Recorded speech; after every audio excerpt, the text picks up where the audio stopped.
규제개혁위원회가 국민들께서는 훨씬 귀에 익은 조직 명칭인데요. 김대중 정부 때 처음 시작했고요. 1998년도에 행정규제기본법을 제정하면서 규제개혁위원회가 만들어졌거든요. 그 이전에 대한민국은 규제를 계속 만들어서 선진국을 쫓아가던 나라였어요. 그러니까 나라가 약간 경제 규모나 이런 게 좀 달라졌는데, 그리고 또 게다가 그때 이제 IMF 직후기 때문에 뭔가 좀 달라져야 됐어요. 규제를 개혁하고 철폐하고 낡은 것들을 정리하는 쪽에 힘을 실어서 규제개혁위원회가 만들어졌어요.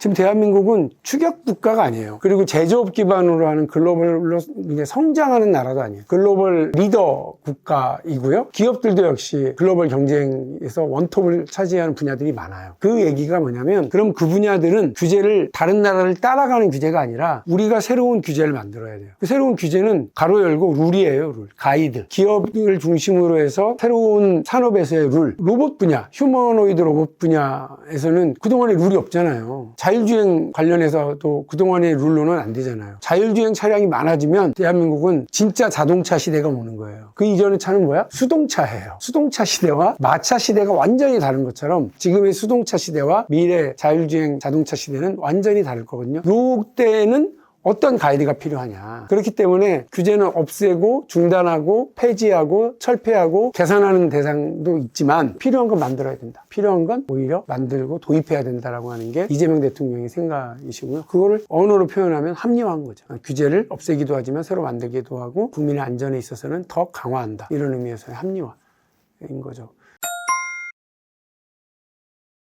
메가특구법을 이제 제정하는 거예요. 30년 전에 행정규제기본법이 만들어졌어요. 이제 대한민국은 새로운 가이드를 만들어내기 위해서 메가특구법이라는 걸 만들어요. 있는 규제 중에 잘못된 건 다 드러내고요. 자, 이건 합시다, 이건 하지 맙시다 라고 하는 새로운 룰을 장착하는 과정이 될 거예요. 그게 메가특구법으로 표현이 되리라고 생각합니다.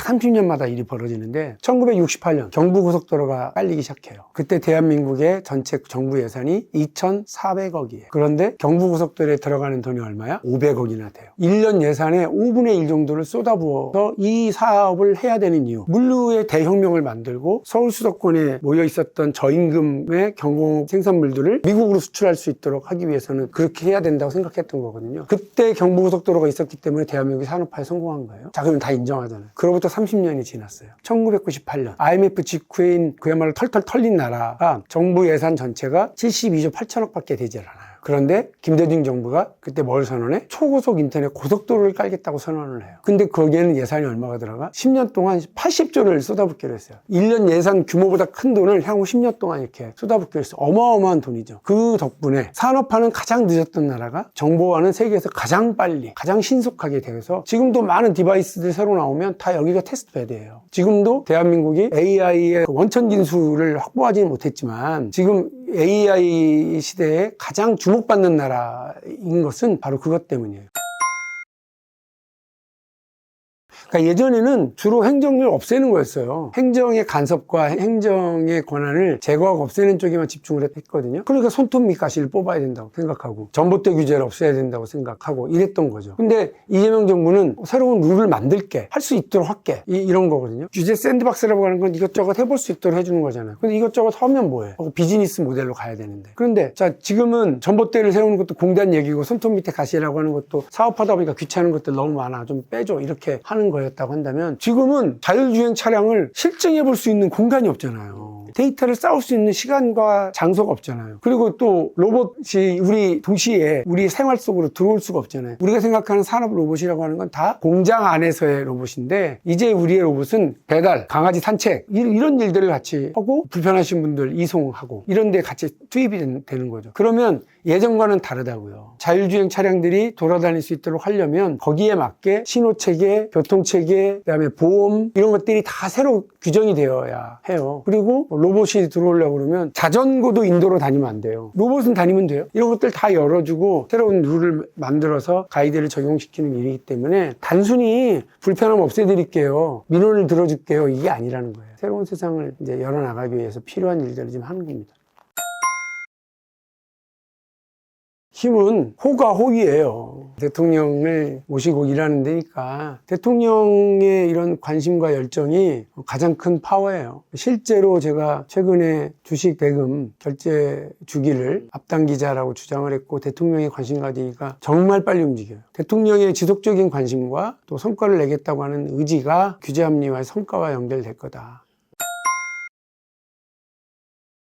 대통령이 위원장을 맡느냐가 안 맡느냐가 사실은 관료 조직에게 주는 신호가 완전히 달라요. 대통령이 취임 초에 한 번 정도 규제 관련해서 이렇게 이야기하는 자리, 손톱 밑가시 뭐 이렇게 얘기하고 이렇게 멋있게 한번 하는 걸로는 성과가 나기 어려워요. 지속적인 관심 이런 것들이 얼마나 더 중요하냐가 성과를 결정짓는 거라고 생각을 하고요. 계속해서 이 규제와 관련해서 점검하고 잘 진행되고 있는지를 확인하고 하겠다는 거거든요. 그냥 말로만이 아니라 경제 플레이어인 기업이 좀 마음껏 뛰어놀 수 있도록 하겠다고 하는 메가특구 구상으로 그거를 서울에만 켜는 게 아니라 5급 3특 지방시대를 열어나가기 위해서 거기에 뭐 맞는 제도를 형성하고 권한도 지역에다가 위임하고 이렇게 하려고 지금 그러는 거거든요. 전혀 출발선상 자체가 좀 다르다. 일하고 있는 기업의 불편함을 덜어주는 게 아니라 미래 산업의 첨단 산업에서 승부수를 던질 수 있도록 아예 공간과 지역을 지원 시스템을 패키지 차원으로 메가 특구라고 하는 이름을 하겠다고 하는 거니까 결과도 다를 거라고 생각을 합니다. 단순히 이렇게 행정규제를 그냥 개선한다 그렇게 되면 그거 다 권한이거든요. 부처의 권한이기 때문에 덜어내려면 부처와의 거의 전쟁을 하다시피 해야 되는 일이에요. 근데 지금 그 권한들과 이런 것들 개별적으로 싸우는 게 아니라 아예 새로운 차원으로 하나를 따로 만들어서